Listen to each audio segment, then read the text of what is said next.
Humanity's family tree may need some pruning. The discovery of an ancient skull has revealed clues that could shake up the accepted theories of human evolution. Jim Axelrod takes a look. From the moment they discovered the skull, buried under a village in the former Soviet Republic of Georgia, scientists knew they had something applause-worthy. 1.8 million years old, this skull may do nothing less than rewrite the history of humanity. Jamie Shreve is the executive science editor for National Geographic. It's almost perfectly complete skull. And because of that, it has a lot of interesting information. Skull 5, as it's known, belonged to an adult male with a large jutting jaw and brain case less than half the size of a human today.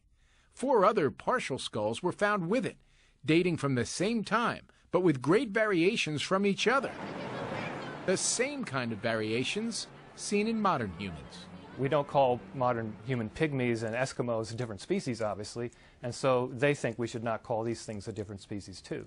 Meaning instead of many branches in our evolutionary family tree thought to lead to us, like Homo habilis and Homo ergaster, they may all have just been one, Homo erectus. You have to be really careful with this, because in paleoanthropology, you're measuring individuals in order to make conclusions about whole populations or a whole species.